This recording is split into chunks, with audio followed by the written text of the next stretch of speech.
Hello everybody.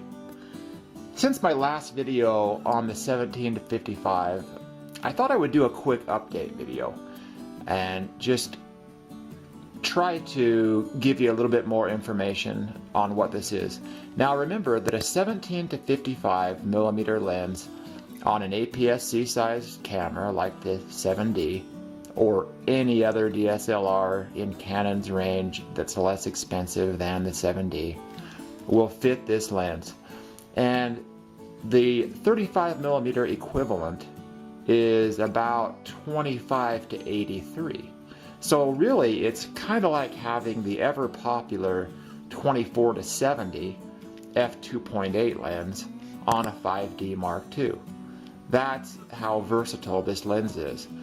It has the same constant f2.8 aperture, but this lens has optical image stabilization, which is something the 24 to 70 does not have. Now ergonomically, this lens is not as good as an L series lens, but it's not far behind. When I first got the lens, I was a little bit concerned about how the zoom felt, the ergonomics, but it has loosened up a little bit since I've used it for about 7 months now, 7 or 8 months. And it's loosened up and it feels very, very good. Not hard to turn at all, but you can set it at say 35 millimeters and leave it there. Carry it around on a black rapid strap or around your neck or in your hand and shake it around, and it's not going to move. It's pretty tight even still. So very, very good. Very good for any kind of photography, landscape at the wide angle, product photography, still life, portraiture. You have to remember at 55 millimeters, that's the equivalent of about an 85 millimeter lens, and you're still getting the f2.8. So you can get a good portrait, blur that background out. The optics in this lens are outstanding. I would say they are almost equal to the L series lenses I've used. It uses a 77 millimeter filter thread, so a lot of really popular L series lenses use that, the 77, so you can swap out filters.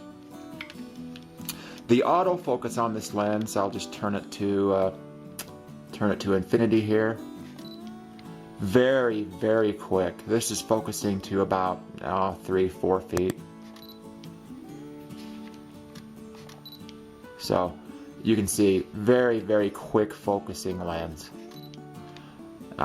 In fact, it's probably my fastest focusing lens I have. I have a number of lenses.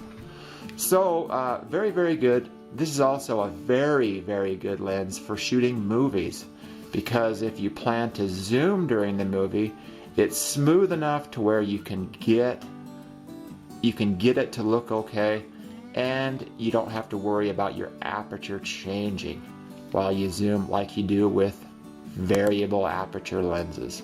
The focus ring here is very smooth as well. I find myself a lot of the time fine-tuning or focusing, holding it from underneath, focusing with either my thumb and ring finger, or a lot of the times just my ring finger. It's very, very nice and smooth focusing. Just very, very good. That hasn't loosened up much since I got it. It's felt good from the very day I got it. The zoom area here that you grab onto is, as you can see, probably about an inch and a half. Has very good rubbery feel to it. The focusing ring, as you can kind of hear there, isn't rubbery at all. It's kind of a harder plastic, whereas this is kind of a rubbery feeling lens. So anyway, it has an ultrasonic motor in it, as you can see there. When you take a portrait at 55 millimeters at f2.8 or f3.0 and compare that with a 18 to 55 kit lens where you had to use f5.6, there's going to be a big difference in the outcome of that picture, and the optical quality of the photo is going to be quite a bit different too. This has better glass than the 18 to 55 kit lens, much better glass, and it's just differently made. Now, I haven't seen much color fringing. There is a little bit at the lower apertures, you know, from 2.8 to maybe 3.2. There is some color fringing depending on what you're shooting and the conditions, the contrast levels, and distortion.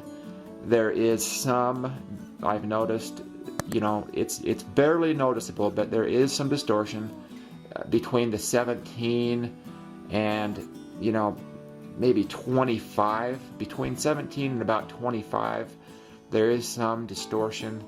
Beyond that, it's very, very hard to notice it unless you're under controlled conditions, doing a test on a brick wall or something like that. Be very hard to notice. So keep that in mind, that when you get this lens, you're really getting, in 35mm terms, like a 24 to 70 f2.8 on a 5D Mark II. That's what you consider this lens. That's why it should be considered as one of the first lenses that people should get, and Canon should really consider just putting this lens in kits so people can have a good lens to start off with, to start off their photography with. People would be way happier with this lens. I know it's quite a bit more money, but if you're thinking about upgrading, think very hard about this lens, because it's an all-purpose lens.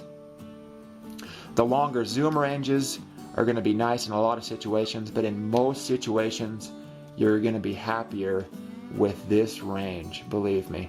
This stays on my camera almost all the time, and I have some other very nice L-series lenses and prime lenses. So you know, think hard about it.